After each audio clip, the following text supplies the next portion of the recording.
Selamat datang di channel ini dan selamat hari Minggu. Sahabat-sahabatku yang terkasih, di dalam percakapan Kardinal Suharyo bersama Bapak Trias Kuncahyono, Dubes RI untuk Takhta Suci atau Vatikan. Beliau menceritakan bagaimana Roh Kudus hadir dan berkarya sampai konklav berakhir.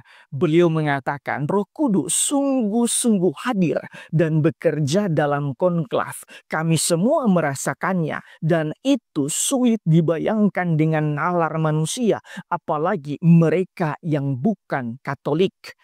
Ada sukacita, ada persatuan yang begitu mendalam di antara para kardinal. Beliau juga menjelaskan bahwa sepanjang prakonklav banyak ide, pandangan, bahkan banyak intervensi yang mencerminkan keragaman dalam gereja universal. Tetapi semuanya berubah ketika semua kardinal memasuki Kapel Sistina dan mulai memilih dalam doa dan keheningan. Kardinal Suharyo menegaskan, kami dibimbing langsung oleh Roh Kudus. Semua perhitungan manusiawi seakan meleleh dalam terang rahmat-Nya. Jika ini hanya soal kekuasaan, kami bisa saja terpecah, bahkan bertahan pada calon ke masing-masing. Tetapi nyatanya tidak demikian. Hanya dalam 3 putaran suara kami mengerucut pada satu nama. Ada juga satu penjelasan menarik dari Bapak Trias sendiri, yang mana beliau mengutip kata-kata Kardinal Suharyo sebelum beliau berangkat ke Vatikan. Saat itu Kardinal Suharyo memberikan gambaran tentang bagaimana intervensi Roh Kudus itu terjadi, yaitu Roh Kudus tidak lagi dalam wujud merpati yang hinggap di bahu kita, tetapi Roh Kudus itu memberikan penerangan hati dan pikiran. Semua hal itu terjadi sebagaimana yang akan kita dengarkan atau yang telah kita dengarkan dan dijelaskan di dalam bacaan pertama. Dan di dalam bacaan Injil hari ini, Yesus juga memberikan gambaran tentang peranan Roh Kudus. Yesus mengatakan, penghibur yaitu Roh Kudus yang akan diutus oleh Bapa dalam namaku. Dialah yang akan mengajarkan segala sesuatu kepadamu dan akan mengingatkan kamu tentang semua yang telah aku katakan kepadamu. Di sini kita melihat bahwa Roh Kudus itu peran sebagai penghibur, pengajar, dan pribadi yang akan mengingatkan dan menerangi kita pada ajaran Kristus. Semua hal ini terjadi di dalam bacaan pertama. Ketika para rasul menghadapi persoalan tertentu, mereka berkumpul dan meminta tuntunan Roh Kudus sehingga mereka pun menghasilkan keputusan bersama. Maka menarik sekali apa yang dikatakan oleh Santo Paulus. Sebab telah menjadi keputusan Roh Kudus dan keputusan kami bahwa kamu jangan ditangguhkan beban lebih banyak.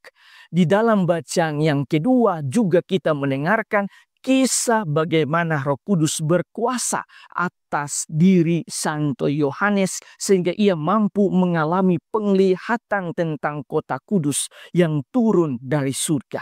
Kita bisa melihatnya di dalam kalimat pertama. Santo Yohanes mengatakan, di dalam roh aku Yohanes dibawa oleh seorang malaikat. Artinya penglihatan itu terjadi di dalam roh. Sahabat-sahabatku yang terkasih, berdasarkan bacaan-bacaan hari ini, marilah kita merenungkan sejumlah remah permenungan. Pertama, bacaan pertama memperlihatkan bahwa ketika jemaat perdana atau para rasul mengalami kesulitan, mereka berkumpul dalam terang roh. Mereka berkumpul dan dalam terang Roh Kudus itu mereka menyelesaikan masalah itu. Bahkan mereka melaksanakan apa yang telah menjadi keputusan bersama, tetapi juga keputusan Roh Kudus sendiri. Ternyata tradisi menghadirkan Roh Kudus untuk mengambil suatu keputusan tak hanya berlaku saat ini saja yang telah kita saksikan di dalam konklav, tetapi hal itu telah dihidupi sejak gereja perdana atau sejak para rasul.